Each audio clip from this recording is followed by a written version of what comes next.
वैराग्य आते ही जो है मुनि दीक्षा, जिनेश्वरी दीक्षा धारण की, और जिनेश्वरी दीक्षा धारण करते ही द्वादशांग के पाठी हो जाते हैं, और द्वादशांग के पाठी होने पर गणधर जो है वो द्वादशांग के पाठी ही होते हैं। और इसलिए और तीर्थंकरों की कितनी गजब की बात भी हमने समूह शरण के स्वाध्याय में जानी थी कि समूह शरण में भगवान की दिव्य ध्वनि को कैचअप करने वाले, ग्रहण करने वाले गणधर ही होते हैं। गणधरों में ही ताकत होती है, शक्ति होती है, या जो भी आप समझ लें कि वे दिव्य ध्वनि का सार समझ पाते हैं। बाकी के जीव डायरेक्ट नहीं समझते हैं। फिर वो गणधरों के माध्यम से जो है वो, और मागध देश, ये मागध जाति के देव होते हैं वहां, वो उनको इको साउंड की तरह, जैसा हमने स्पीकर की तरह बताया था, वैसे स्पीकर की तरह समूह शरण में वो बात सुनने को मिलती है। इस तरह का सिस्टम है और इस तरह से वो होता है। लेकिन जब भी सम्यक दर्शन होगा तो नियम से देशना लब्धि के बिना नहीं होता है। ये एक सूत्र वाक्य समझ लीजिए, है ना, कि सम्यक दर्शन होगा मतलब देशना मिली होगी कभी न कभी, या तो इस भव में अभी के अभी मिली है, या फिर पूर्व भवों में कहीं न कहीं देशना मिली होगी, तभी जो है सम्यक की प्राप्ति होती है। सम्यक दर्शन तभी हो सकता है जब देशना लब्धि होगी, है ना। तो ये बहुत जरूरी है सम्यक दर्शन के लिए। ये बात हो गई। फिर अब आया था कि जीव कितने प्रकार के हैं। कल अपन ने चर्चा कर ली थी 7 तरह के जीव हैं, है ना। सॉरी, जीव नहीं, तत्व 7 तरह के हैं। 7 तत्वों की चर्चा अपन ने सीखी, जीव, अजीव, आश्रव, बंध, संवर, निर्जरा और मोक्ष। ये 7 तत्व हैं। और इन तत्व के अर्थ को जानना, है ना, तत्व के अर्थ को जानना। तत्व मतलब वस्तु का भाव जो है, और अर्थ मतलब प्रयोजन, उसका वस्तु। तो ऐसे उस वस्तु को जानना, इसका नाम है तत्वार्थ। जीव है तो जीव कैसा है उसका सही स्वरूप जानना। तो जीव के सही स्वरूप को जानने को कैसे कहेंगे, तो कह रहे कि जब हम शरीर और आत्मा के प्रति भेद विज्ञान करने लगेंगे कि मैं तो आत्मा हूं, मैं सोल हूं, मैं, है ना, शुद्धात्मा हूं, और ये शरीर आदि जो है ये मेरे नहीं है, ये सब पर द्रव्य है, इस तरह की प्रतीति होगी तो वो जीव के प्रति सच्ची श्रद्धा है। ऐसे ही शरीर को पुद्गल जानना, ये अजीव तत्व के प्रति भी सच्ची श्रद्धा होगी। इसलिए आपा पर का श्रद्धान, इसको भी सम्यक दर्शन कहा गया है। क्योंकि हमें मैं कौन हूं और पर कौन है इसका ज्ञान हो जाए तो सम्यक दर्शन होता ही है। तो अल्टीमेटम वो 7 तत्व की श्रद्धा कर लो, या आपा पर की श्रद्धा कर लो, या देव शास्त्र गुरु की श्रद्धा कर लो, बात एक ही है ना। तो इस तरह से इन तीनों के माध्यम से सम्यक की प्राप्ति संभव है। फिर कल बात चल रही थी कि 9 पदार्थ भी होते हैं। यहाँ लिखा ना, त्रैकाल्यम द्रव्य षटकम नव पद सहितम, है ना, जीव षटकाय लेशा। तो इसमें 9 पदार्थों की चर्चा भी आई। तो 9 पदार्थ कौन से हैं, तो कहेगी 7 तत्व हो गए, उसमें 2 और मिला दीजिए। कौन से मिला लें, तो कह रहे पुण्य और पाप को और मिला दीजिए। तो पुण्य और पाप को मिलाने से ये 7 + 2 9 हो गए। तो 9 पदार्थ भी कहे जाते हैं, है ना। तो जगत में 9 पदार्थ की जानकारी पुण्य और पाप के माध्यम से भी होती है। पुण्याश्रव, पापाश्रव, देखिए भेद हो जाते हैं ऐसे, पुण्य बंध, पाप बंध, है ना। आप देखिए पुण्य संवर नहीं होगा, फिर द्रव्य संवर, भाव संवर, इस तरह से भेद होंगे। लेकिन इस ये भेद जो है वो पुण्य पाप को भी इन 7 तत्वों में गर्भित करने से 9 पदार्थ बन जाते हैं। अब देखिए पाप, समझ लीजिए पुण्य और पाप की कैसी विचित्र श्रृंखला है कि कहीं तो पुण्यानुबंधी पुण्य होता है, कहीं पुण्यानुबंधी पाप होता है, कहीं पापानुबंधी पाप होता है, कहीं पापानुबंधी पुण्य होता है। इस तरह की अनेक तरह के कर्मों के सिस्टम हैं। अब जैसे पुण्यानुबंधी पुण्य क्या है कि साहब आपके घर में सुख सुविधाएं हैं, है ना, तिजोरी भी भरी पड़ी है, सब तरह की सुविधाएं, आमदनी भी अच्छी हो रही है, आपकी अनुकूलताएं भी, सब कुछ है, सब कुछ संयोग अच्छा है। और अब उसके बाद भी आप जो है वो जिन धर्म की प्रभावना करते हैं, स्वाध्याय में लगे हैं, पूजा पाठ कीर्तन इन चीजों में लगे हैं, तो ये आपके पुण्यानुबंधी पुण्य, कि भाई पुण्य तो था ही संयोग में, और साथ में आपको देव शास्त्र गुरु की बात सुहाई, है ना। आप देखिए जिनवाणी के स्वाध्याय का मन लगता है तो ये नियम से हमारे पुण्यानुबंधी पुण्य का फल है। कई बार क्या होता है, पुण्यानुबंधी पाप भी होता है। तो कैसे कि भाई पूर्व कर्म में बहुत अच्छे कर्म किए थे तो उसके फल में अभी जो है वह पुण्य का उदय चल रहा है, घर में सब सुविधाएं हैं, सब कुछ है ना, बैंक बैलेंस है, नौकरी अच्छी है, बिजनेस अच्छा है, घर बार अच्छा है, घर में परिवारी जन सब अच्छे हैं, सब कुछ अच्छा है, लेकिन रुचि ही नहीं है, जिन धर्म की रुचि नहीं है, अगले भव में कहा जाएंगे इसकी खबर ही नहीं है, और खाओ उड़ाओ और मौज मस्ती और उसमें लगे हैं। तो कह रहे कि है तो पुण्य लेकिन कर क्या रहा है वर्तमान में, तो कह रहे कि वर्तमान में पाप का संचय कर रहा है ना। वर्तमान में वो जो पुण्य के उदय से जितनी मंद कषाय रूप परिणामों से वो पुण्य संचित किया था, है ना, दान दे करके संचित किया था, ये औषध शास्त्र अभय आहारा, ये 4 तरह के दानों देकर, पैसे की कई वहां दान की कोई गिनती नहीं है। आप देखिए रुपया पैसे का दान दान है ही नहीं। क्यों नहीं है?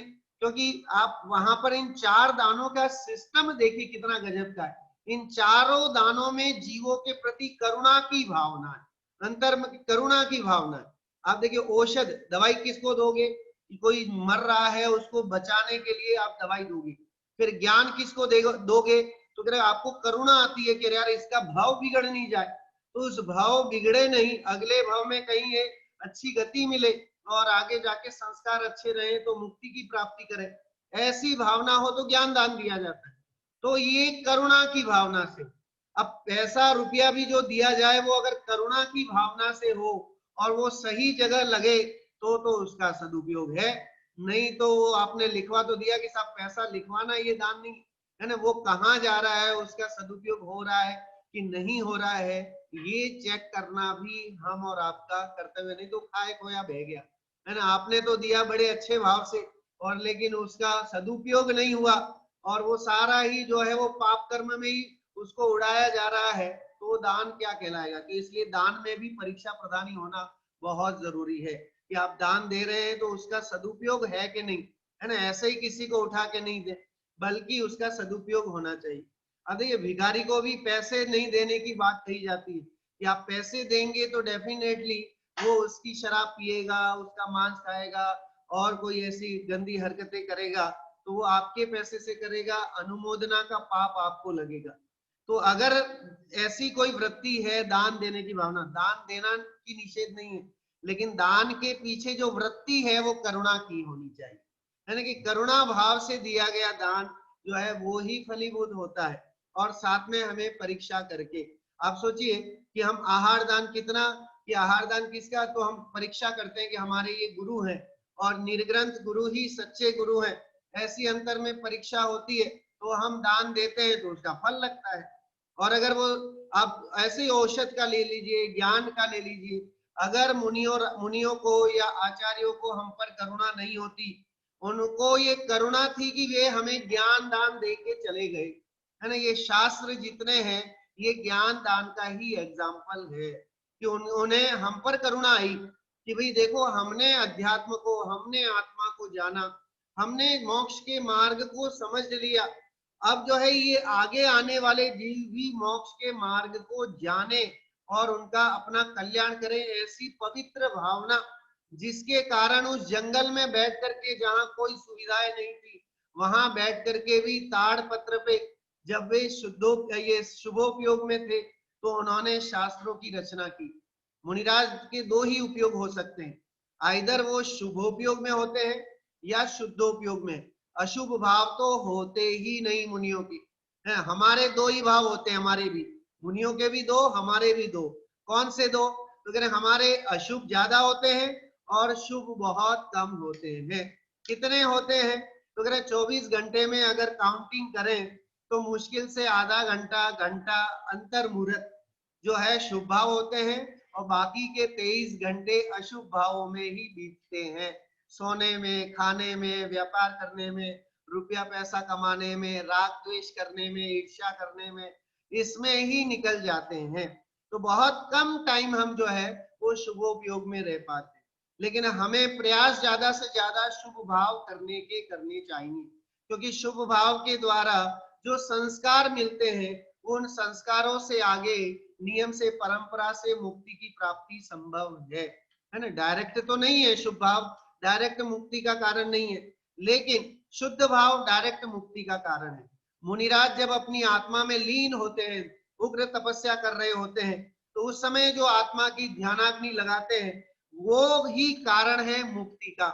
और जब वे शास्त्र लिख रहे होते हैं, प्रवचन कर रहे होते हैं, विहार कर रहे होते हैं, संघ का संचालन कर रहे होते हैं, उससे उनको मुक्ति की प्राप्ति नहीं होती, लेकिन उन्हें ये करुणा भाव रहता है अंतर में कि देखो हमने तो अपने अध्यात्म को, अपनी आत्मा को जान लिया, अब ये जीव भी अपने आत्मा को जान करके सही निर्णय कर पाए, कोई इन्हें है ना विचलित नहीं कर दे, सही मार्ग पे आगे बढ़ जाएं, इसके लिए जो है उन्होंने शास्त्र रचे। इतनी करुणा बुद्धि, तो ऐसी करुणा भाव से दिया गया दान फल फलकारी होता है, उसका फल लगता ही लगता है। चलिए आगे बढ़ते हैं। अब ये बात कही कि ये तो ठीक है साहब, हमने समझ लिया कि 7 तत्व होते हैं और अगर 2 उसमें मिला दे पुण्य और पाप तो ये हो गए 9 पदार्थ, तो ये भी जान लिया। अब क्या करें, तो इनको आगे और कैसे जाना जा सकता है, तो उसका तरीका बताते हैं कि भाई रत्नत्रय, सम्यक दर्शन, सम्यक ज्ञान, सम्यक चारित्र, और इन 9 पदार्थों को कैसे जाने, किस विधि से जाने, लौकिक व्यवहार कैसे हो। गजब की बात बताइए यहाँ, ये 5वां सूत्र हम और आपके डे टू डे लाइफ में काम आता है, डेली। हम में से ऐसा एक भी व्यक्ति नहीं है जो ये 5वें सूत्र का प्रयोग नहीं करता होगा। अभी पढ़ते हैं, नाम स्थापना द्रव्य भावस्तन्यास। अब कहते हैं कि भाई ये जो है ये इनको जाने कैसे, जानने की विधि क्या है कि हम इसको कैसे जाने, तो उनके जाने या इनका लोक व्यवहार कैसे करें। भाई आप देखें, मेरा नाम नितेश रख दिया है ना, किसी का नाम सुंदरलाल रख दिया, किसी का नाम नयन सुख रख लिया, किसी का नाम धनपति रख दिया, है था ना, सब लक्ष्मी बाई रख दिया।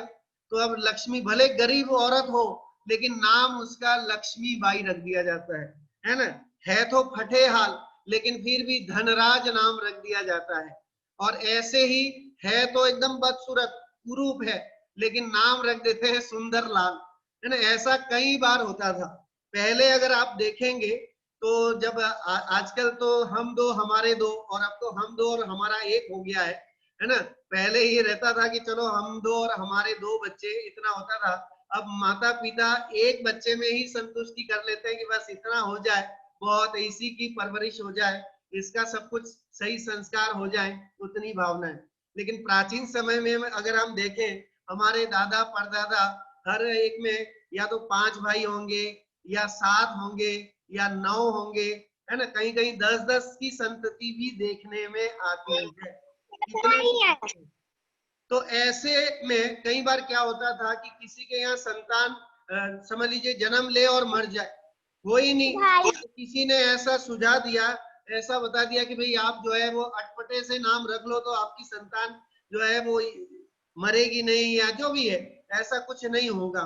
तो भले बदसूरत बच्चा हो लेकिन नाम रख लिया उसका सुंदरलाल। खैर अब आजकल तो नाम अच्छे, सार्थक नाम तो कोई रखता ही नहीं है।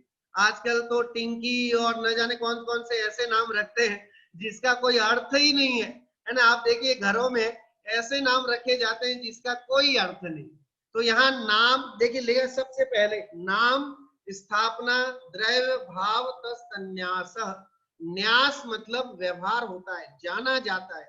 इन 9 पदार्थों को और रत्नत्रय को जानने के लिए नाम स्थापना द्रव्य और भाव, ये 4 तरीके हैं, इसके माध्यम से जानते हैं। हम और आप सबको कैसे जानते हैं, मैं यहाँ देख करके बता सकता हूँ कि हाँ भाई ये इस नाम से ये लोग हैं यहाँ जुड़े हुए हैं, है ना, सबके नाम है।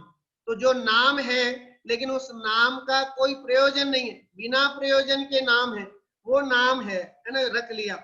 अब मैं आपसे पूछूं कि गेहूं का नाम गेहूं किसने रखा, टमाटर का नाम टमाटर किसने रखा, बताइए। आप किसी को पता हो कि भाई पहला ये व्यक्ति था जिसने टमाटर का नाम टमाटर रखा, या आपकी जो भी है लौकी है तो लौकी, जैन लोग लौकी ज्यादा खाते हैं, है ना, तो लौकी समझ लीजिए, क्योंकि हमें जमीकंद मिलते नहीं, मार्केट में जाओगे तो आपको ज्यादा से ज्यादा कद्दू मिलेगा, लौकी मिलेगा, शिमला मिर्च मिलेगा। तो इन सबके नाम किसने रखे, है ना? कैसे ये आया कि भाई इसका नाम शिमला मिर्च रखें, इसका नाम भिंडी रखें, इसका नाम टमाटर रखें, इसका नाम जो है वो स्वर्ग रखें, इसका नाम नरक रखें, है ना, इसका नाम मध्यलोक रखें, सुमेरु पर्वत रखें, आदिनाथ रखें, पार्श्वनाथ रखें, महावीर रखें। ये सब नाम निक्षेप है। नाम निक्षेप से भी वस्तु को जाना जाता है, ये बताना चाहता हूं। हम कैसे लौकिक व्यवहार करते हैं, तो नाम के माध्यम से, जिसे हिंदी में संज्ञा कहते हैं, इंग्लिश में नाउन बोलते हैं, है ना। बिना नाउन के, बिना नाम के आप लौकिक व्यवहार करके बताओ। कल सुबह उठना और आप नाम का प्रयोग मत करना कुछ भी, और फिर जो है अपना व्यवहार करके बताना कि बिना बोले और बिना उसका, अगर कोई आए दूध वाला है तो उसे आप बोलो ही नहीं, है ना, या ऐसा कुछ तो संभव ही नहीं है। तो जगत में जितनी वस्तुएं हैं, उन वस्तुओं का नाम निक्षेप से नामकरण किया गया है, लेकिन उसमें कोई जरूरी नहीं है कि जो नाम है वही का वही उसमें गुण भी हो। वो गुण होने का कोई मतलब नहीं। नाम निक्षेप का मतलब है खाली नाम दे दिया गया। अब टमाटर किस नाम से टमाटर रखा गया है, राम जाने कि क्यों उसको टमाटर रखा, भिंडी का भिंडी क्यों रखा, ठीक है, स्वर्ग को स्वर्ग क्यों कहा गया, ये हमें, गेहूं को गेहूं क्यों कहते हैं, मक्का को मक्का क्यों कहते हैं, ये हमें और अपने को नहीं पता। लेकिन लौकिक व्यवहार करने के लिए क्या कर लिया होगा कि आदि मानव या जो भी रहा होगा जब, तो उन्होंने देखा होगा इस वस्तु का नाम ये रख लो, इस वस्तु का नाम ये रख लो, ताकि जो है बाद में इसका व्यवहार उस तरह से बन पाए। मोबाइल का नाम मोबाइल रख लो, लैपटॉप का नाम लैपटॉप रख लो। इस तरह का नाम व्यवहार जो है लौकिक व्यवहार में चलता है। तो इन द्रव्यों को भी हम जो है पदार्थों को नाम निक्षेप के माध्यम से, है ना, निक्षेप शब्द आता है ना, ये 4 तरह के निक्षेप हैं, इन्हें निक्षेप बोलते हैं। नाम निक्षेप, स्थापना निक्षेप, द्रव्य निक्षेप और भाव निक्षेप, ऐसे 4 भेद हो गए, है ना। देखिए, नाम, स्थापना, द्रव्य, भाव, तस्तन्यासः, कि इन नाम निक्षेप जिससे पदार्थ जाना जाता है उसका नाम है नाम। आत्मा नाम किसने रखा, जो हमारी सोल है, जो चेतना है, उसका नाम आत्मा किसने रखा, तो क्या किसी ने रखा है। अब वो जिसने भी रखा है तो कह रहे कि वो जानने के लिए, लौकिक व्यवहार करने के लिए ये आत्मा है, जो जीती है, जानती, देखती है ना, जो सुख दुख का अनुभव करती है, उसे आत्मा कहते हैं। ये परिभाषा है ना, हम जो पाठशालाओं वगैरह में पढ़ाते हैं कि जो सुख दुख का अनुभव करे, है ना, जो जानता देखता हो, उसे जीव कहते हैं, उसे आत्मा कहते हैं, शुद्धात्मा कहते हैं, सोल कहते हैं। तो ये सोल का नाम इस तरह से पढ़ा, लौकिक व्यवहार, उससे पदार्थ जाना जाता है। अब आत्मा एक बार नाम निक्षेप हो गया तो जो जानता देखता है वो सभी आत्माएं कहलाएंगी, है ना। अब वो जो जानता देखता नहीं है उसको आत्मा नहीं बोलेंगे, क्योंकि इतना बड़ा काम है नाम निक्षेप का।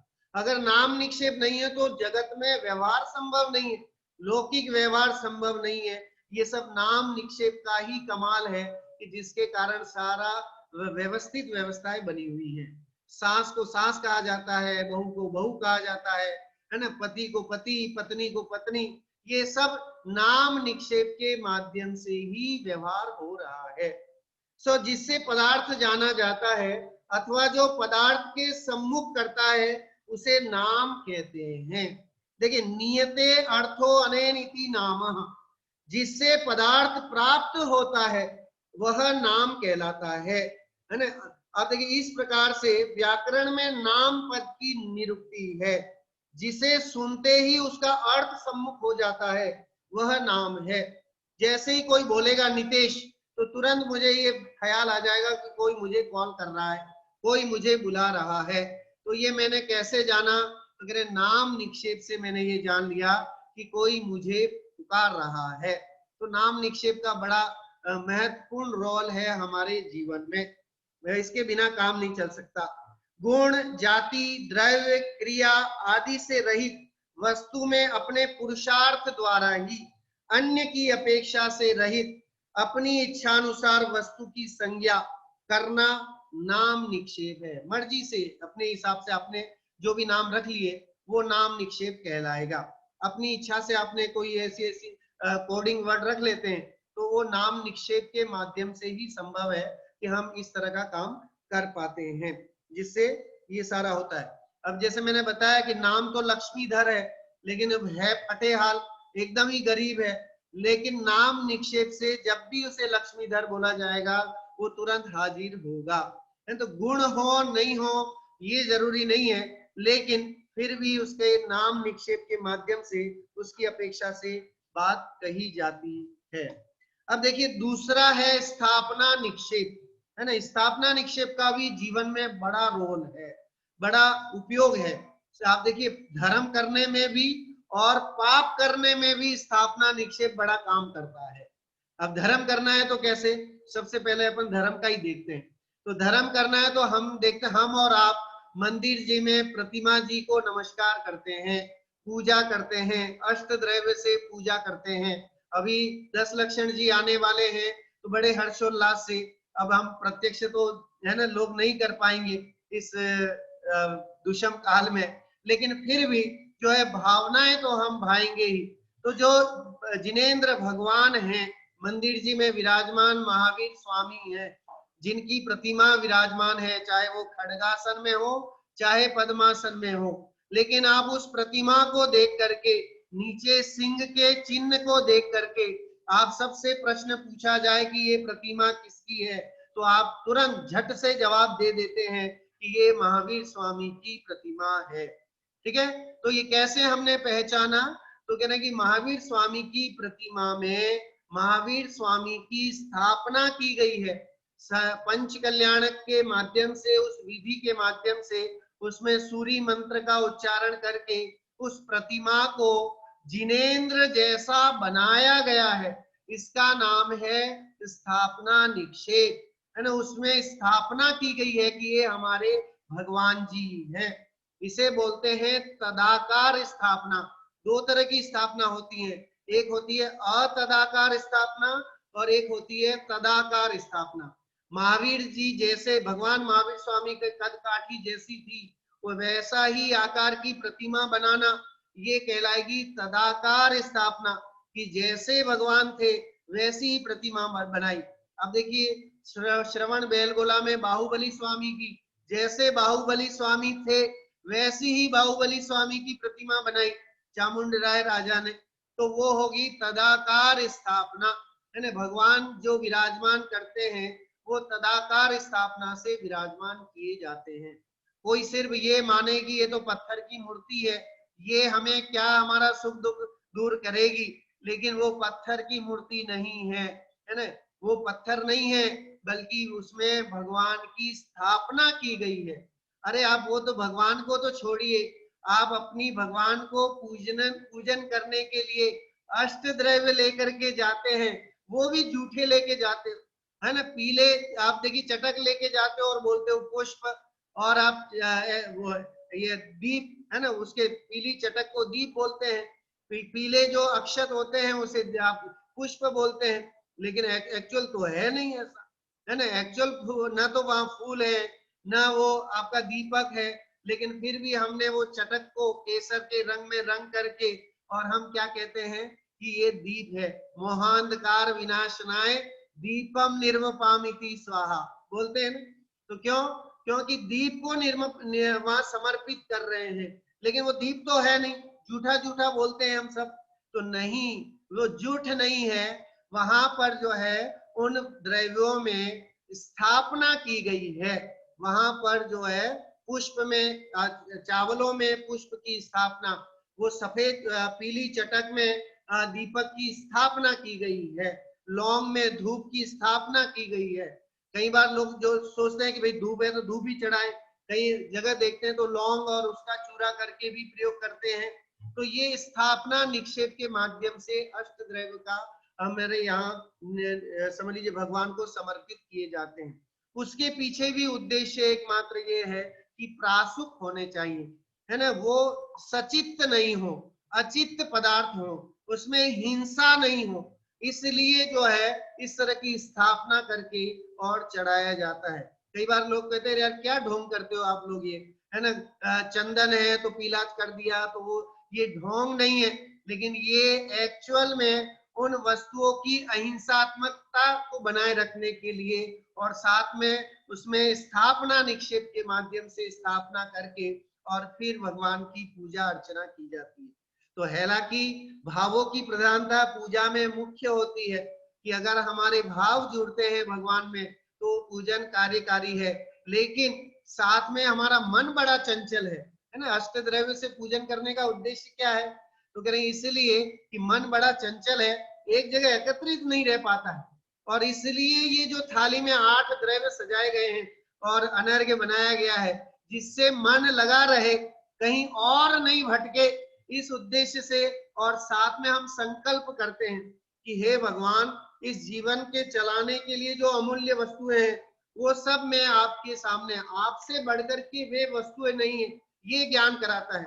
जन्म जरा मृत्यु विनाशनाय जलम निर्वपामिति स्वाहा। तो इसमें क्या कह रहे हैं कि आप देखो, जीवन के लिए जल की आवश्यकता बहुत है, लेकिन फिर भी हे भगवान, आपसे बढ़कर के जल नहीं है मेरे लिए, है ना। जल नहीं पीऊंगा तो चल जाएगा, लेकिन मुझे तो आपकी शरण चाहिए। तो इसलिए आपने जन्म और जरा का क्षय किया है, तो मैं आपके सामने यही जन्म और जरा के क्षय करने के लिए इस जल को समर्पित कर देता हूं। ऐसी भावना अंतर में है। देखो कितना लॉजिकली हमारा जैन धर्म है, और हर वस्तु के पीछे जो भी क्रिया है उस क्रिया के पीछे कोई न कोई लॉजिक है जिसके माध्यम से वो क्रियाएं की जाती हैं। तो इस तरह की भावनाएं रख करके जब पूजाएं करते हैं या भाव जो संजोते हैं, तो नियम से वो जो है वो पुण्य संचित होता ही होता है। उसमें कोई क्वेश्चन मार्क वाली बात नहीं है, और ना ही अतिशयोक्ति वाली भी बात है। चलिए, तो बात करते हैं दो स्थापना निक्षेप में, एक तदाकार स्थापना और एक अतदाकार स्थापना। हम और आप लोग शतरंज खेलते हैं, तो शतरंज में जो गोटियां होती है ना, जो भी शतरंज खेलने की, उसमें क्या होता है, एक पेंदा होता है ना, कितने सारे 11 जो सैनिक होते हैं आगे, उसके बाद एक हाथी होता है, एक ऊंट होता है, एक रानी होती है, एक राजा होता है, एक घोड़ा होता है, घोड़ा 2.5 पैर चलता है। इस तरह का जो शतरंज का खेल खेला जाता है। अब वो जो शतरंज की गोटियां रखी है, वहां कहते हो आप साहब ये घोड़ा है, ये मंत्री है, ये वजीर है। वहां वजीर तो है ही नहीं, वहां तो वो एक गोटी बनी हुई है। तो वजीर का तो आकार कुछ अलग होगा, घोड़े का आकार कुछ अलग होगा, लेकिन वहां हमने उन गोटियों में छोटा मोटा आकार दे करके और उसमें अतदाकार स्थापना कर दी। इसे बोलते हैं अतदाकार स्थापना, है ना। कि जो वस्तु तो है नहीं वैसी, लेकिन फिर भी उसमें हमने कल्पना कर दी कि ये वस्तु ऐसी है, ये हाथी है, ये ऊंट है, ये घोड़ा है, ये वजीर है, ये राजा है, किंग है, इस तरह का ये पैदा है, या जो भी बोलते हैं उसे सैनिक बोलते हैं, तो वो सैनिक है। इस तरह की स्थापना करना ये कहलाती है अतदाकार स्थापना, है ना। तदाकार मतलब तद आकार, आकार मतलब शेप, जैसा मेरा शेप है वैसा ही शेप होना चाहिए। आप देखिए आजकल जो है वो फिल्मी स्टार्स और प्रधानमंत्री, राष्ट्रपति, इनके मोम के पुतले बनाए जाते हैं, है ना। लंदन में और कहीं पर तो ऐसा इसका म्यूजियम है, जहां पर जो है ये बड़े बड़े स्टार्स और उनके हूबहू कॉपी, सेम आप ऐसे दिखोगे देखोगे तो सेम प्रधानमंत्री दिखाई देगा, सेम वो फिल्मी एक्टर दिखाई देगा, एकदम अगर पास में खड़ा हो जाए, तो वो कहलाएगी तदाकार स्थापना।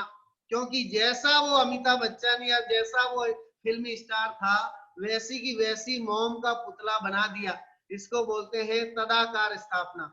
और वो तो वैसा नहीं है, लेकिन फिर भी अलग रूप से उसको छोटा मोटा आकार देकर के कुछ और बना दिया, तो वो कहलाएगी अतदाकार स्थापना। फिर आइए द्रव्य निक्षेप, है ना। नाम, स्थापना, द्रव्य और भाव, इन 4 चीजों से लौकिक व्यवहार होता है। अब देखिए तदाकार अतदाकार, ये स्थापना निक्षेप नहीं हो तो हम भगवान को कैसे पूज पाएंगे। हम अब ये संसार में रह करके और कैसे पुण्य का अर्जन करेंगे, है ना। कैसे अरहंत जिन बिंब जो है, जिनेन्द्र बिंब सम्यक दर्शन का साक्षात कारण है। समो शरण भी साक्षात सम्यक दर्शन का कारण है ना। समो शरण में जाकर के जीवों के सम्यक की प्राप्ति होती है।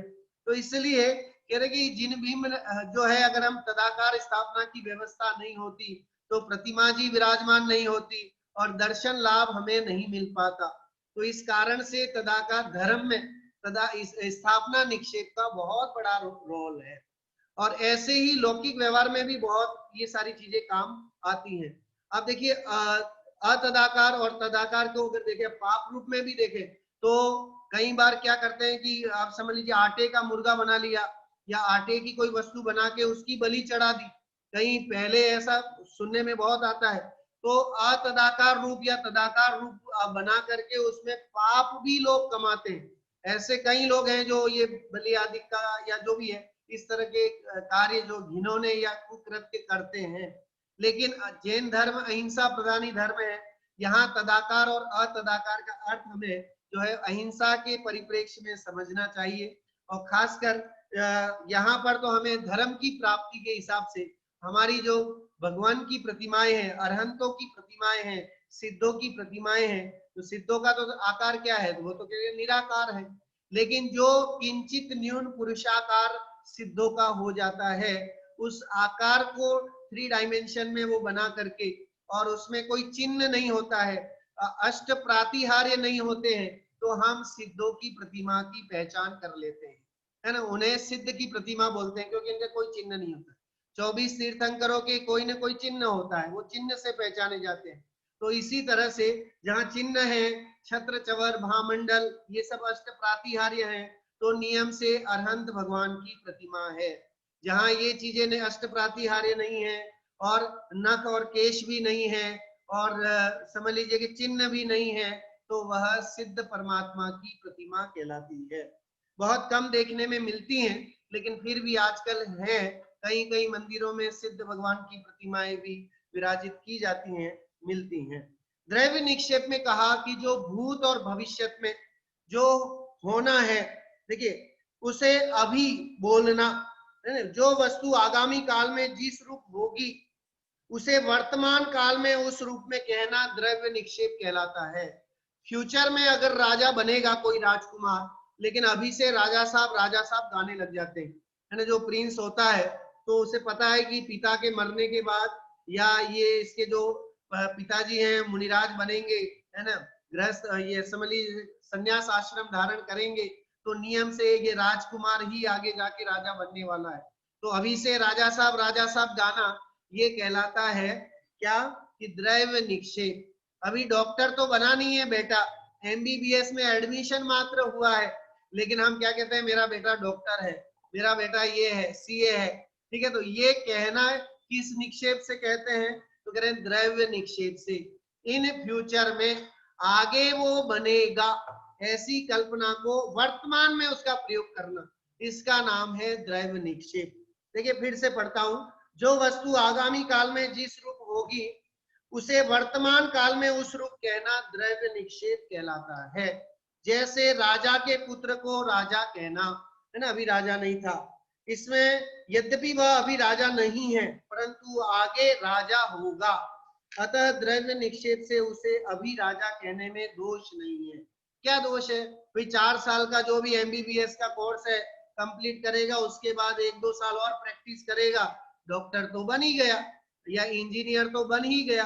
तो जब एडमिशन लेते ही उसे इंजीनियर साहब, है ना, लॉ में एडमिशन लेते ही वकील साहब या जज साहब बोलना, ये सब जो है द्रव्य निक्षेप के माध्यम से कहा जाता है। कोई जीव मनुष्य पर्याय के अंत में देव पर्याय के सम्मुख हुआ है, अभी देव पर्याय को ग्रहण नहीं किया है, उसे देव जीव कहना। कोई जीव सम्यक दर्शन उत्पन्न करने के सम्मुख हुआ है, अभी सम्यक दर्शन की प्राप्ति नहीं हुई है, अंतर मुहूर्त में होने वाली है, उसको सम्यक दृष्टि कह देना, ठीक है। तो अब जैसे कोई देव बनने वाला है, ये हम और आप तो जान नहीं सकते, केवलिए को ज्ञान का विषय है, लेकिन फिर भी उसके कृत्यों के माध्यम से, उत्कृष्ट कामों के माध्यम से तो हम ये और परिणामों के माध्यम से ये जान सकते हैं कि इस जीव का अगला भाव क्या होगा, है ना। जैसे हमने बताया ना, प्रशम, संवेग, अनुकंपा, आस्तिक्य, ये 4 ऐसे लक्षण हैं जिसको देख करके हम ये मान सकते हैं कि ये सम्यक दृष्टि है या होने वाला है ना।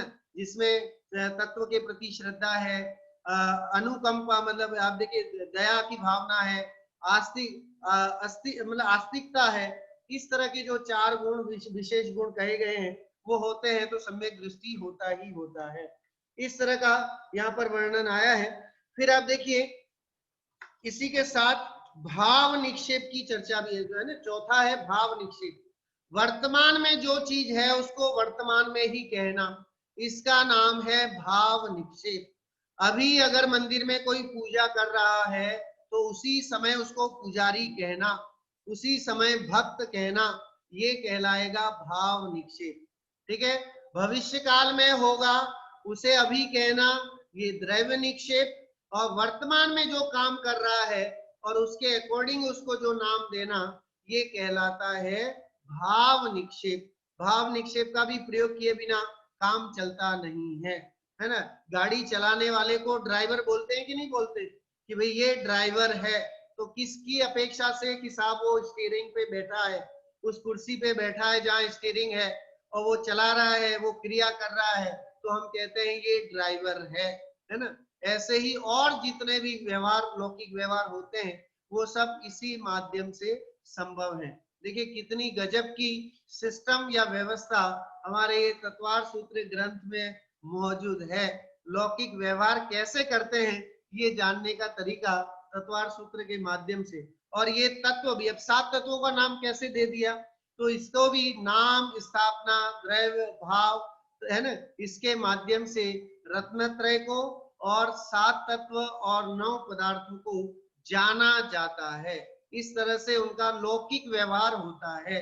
जो कर्मों का एक देश क्षय करे उसको निर्जरा कह दिया गया है ना। कर्मों के आने को रोक दे उसका नाम संवर रख दिया गया।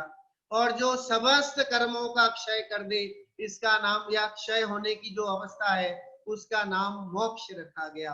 तो ये सब जो है नाम, स्थापना, द्रव्य, भाव, इनके माध्यम से ही संभव है। इसके और भी विशेष चर्चाएं हैं जो हम आगे पर्युषण के बाद हम इसको करेंगे। अभी जो पर्युषण में 10 दिन आर्यन मित्र मंडल की ओर से 10 दिन का विशेष कार्यक्रम है, तो हम उसमें हम और आप लोग सब जुड़ेंगे। और कल जो विशेष कार्यक्रम है जिसमें भक्तामर स्तोत्र आखिर महान क्यों है, ये हम और आप सबको जानने का अवसर मिलेगा। इसको मत चुकिएगा और जरूर जुड़िएगा। दिल्ली से वीर सागर जी जुड़ रहे हैं, आपको पता ही है। तो इस तरह से कल का कार्यक्रम रहेगा। फिर अपन इसके बाद जो है 4 सितंबर को फ्राइडे है, फ्राइडे से फिर हम अपना स्वाध्याय यथावत शुरू रखेंगे। इस तरह का कार्यक्रम रहेगा। कल आप अपने जितने इष्ट मित्रों को जोड़ सकें उतना अच्छा रहेगा।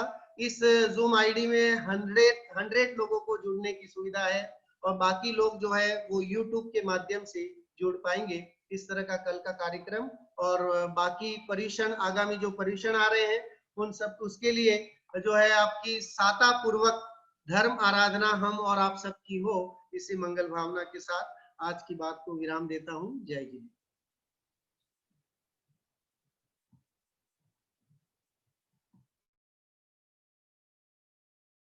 क्या जयेश भैया है क्या?